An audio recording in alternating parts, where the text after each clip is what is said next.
We've come a long way in the last 3 years since the first UCL Women's Liberation Conference.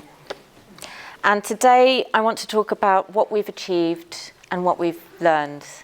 So I'm going to talk in quite practical terms.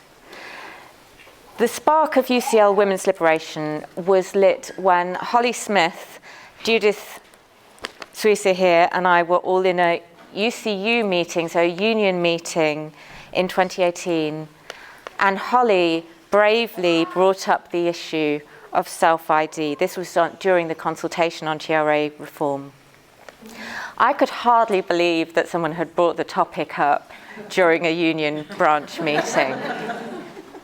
So of course I got very excited, and Judith also got very excited, and we all started sort of chatting away. And that was the seed, really, that the three of us started talking and plotting and writing. Judith and I wrote a blog post on the gender wars, academic freedom and education for the British Education Research Association, published early in 2019. And that was the real sort of coming out. I think it was absolutely terrifying at the time. And yet it was rather well received, and lots of people kind of contacted us and said, "Oh, I'm quite glad you wrote that."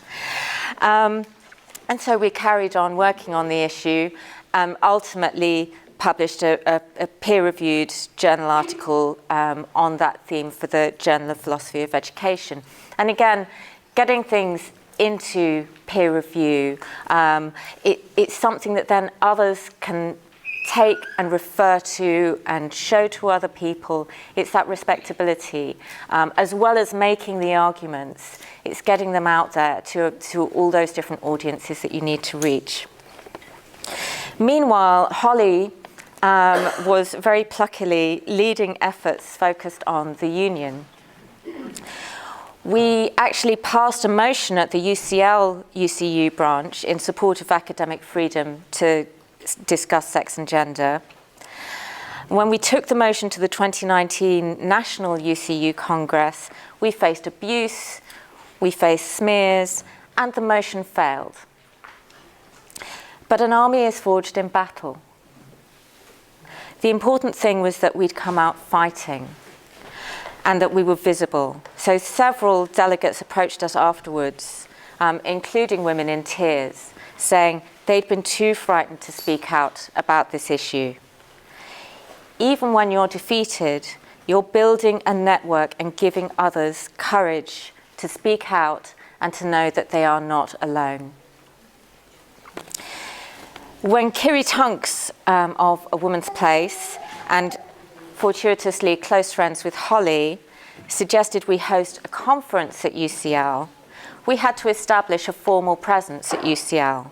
And that's why the UCL Women's Liberation Group was initially formed. Of course, we knew it would be a struggle to host that 2020 conference. Some people were very unhappy about Women's Liberation 2020 being hosted at UCL. And a very small group of just 10 UCL colleagues, most of them in EDI roles, so that's so-called equality, diversity and inclusion roles, wrote to the provost, different provost at that time, saying that the Women's Liberation 2020 conference should be cancelled on the basis that it was, and I quote, "in direct contradiction to Stonewall's UK Equality Index." These were words that would come back to haunt them. But at that time, this small number of activists in EDI roles succeeded in creating substantial difficulties for us as organisers.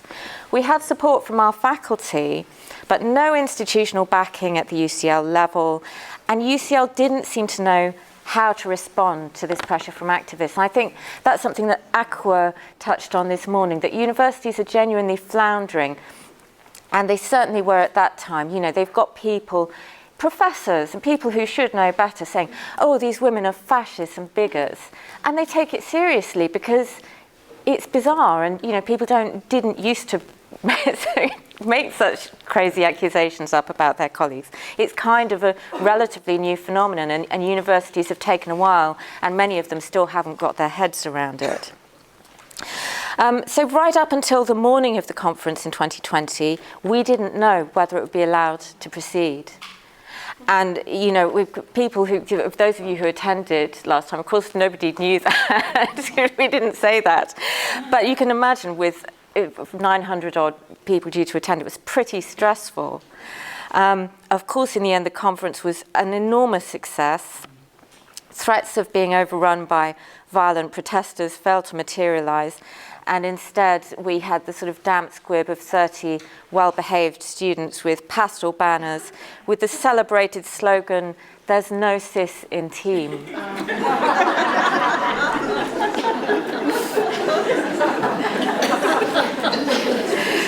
And after so much suppression of women's freedom of association at that time, it was really exhilarating, as it is again today, to have so many of us together at UCL. And it was puzzling that staff responsible for equality, diversity and inclusion weren't delighted at UCL hosting such a successful feminist gathering, especially one with such a high degree of lesbian visibility. And at that point, I have to mention Leanne and the iconic image of her in her lesbian, not queer T-shirt, which I believe you can purchase a range of merchandise with that image. Sadly, of course, COVID would put paid to such gatherings for quite a while afterwards. So it felt even more important that we just squeeze that in. Of course, we had no idea what was coming. So our group, UCL Women's Liberation, was set up in order to hold that 2020 conference. But we've gained so much more from having a group. We've got a website, we've got a mailing list, we've held regular events, we've built networks, we're visible. And most importantly, we've got solidarity and support. I should also mention at this point Diane Stoyanov, who's a PhD student who's since joined us as the fourth co-convener. It's good to have young blood as well. I think UCL is in a much better place and is actually taking leadership on this issue, partly thanks to this group. Some people have objected, of course, to the conference this year, including some colleagues, and I have to say, I won't go into their tactics, but some of their tactics have been unpleasant. But they haven't succeeded in creating the difficulties they did last time around. Every time we do something like this, it gets easier and we get stronger. The group also gave us a springboard for wider activities with allies to defend academic freedom at UCL. We joined with colleagues to organise to persuade the UCL Academic Board to vote against affiliation with Stonewall.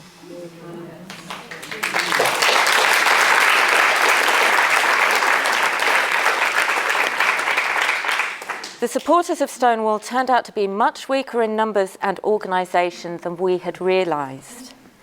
The pro-Stonewall group had never had to argue their case before, and so they had no arguments. And it was amusing that some of the same people who claimed there was no clash between Stonewall membership and academic freedom were those who had signed a letter saying the 2020 conference shouldn't be allowed to go ahead because it clashed with Stonewall values. Since then, LSE have also disaffiliated from Stonewall, but we're proud at UCL not just that we left first, but that we left in a democratic and transparent way. By organising with colleagues, we were able to win a decisive vote at Academic Board. Around 60% voted to leave the Stonewall schemes versus 30% for remaining, with the remainder abstaining.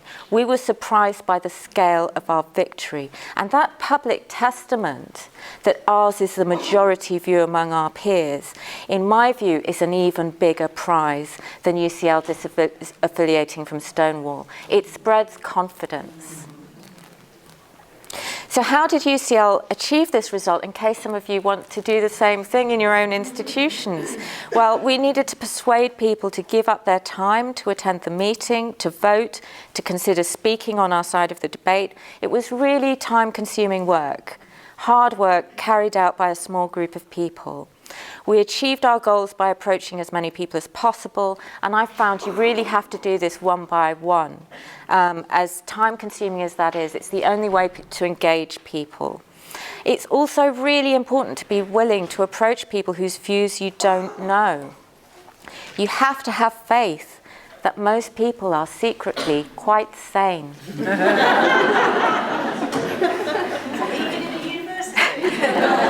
Even in the university. But if you don't talk to each other, you'll never find out.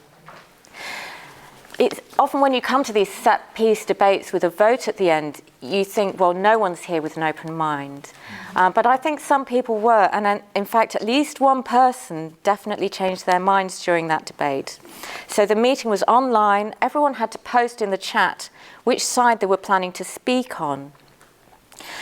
And a colleague with they, them pronouns displayed had posted in chat that she had no idea why anyone would oppose Stonewall and wanted to speak in favour of membership. During my opening speech against, she posted in chat that she had changed her mind.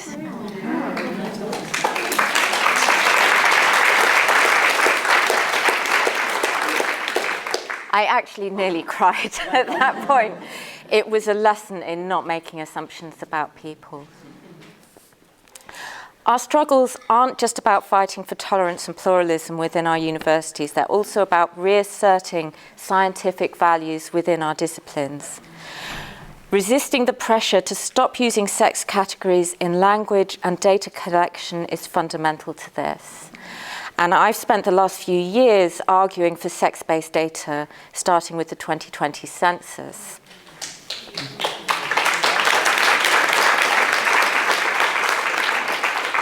I've found that my colleagues in quantitative social science are quite willing to stand up and be counted on this issue.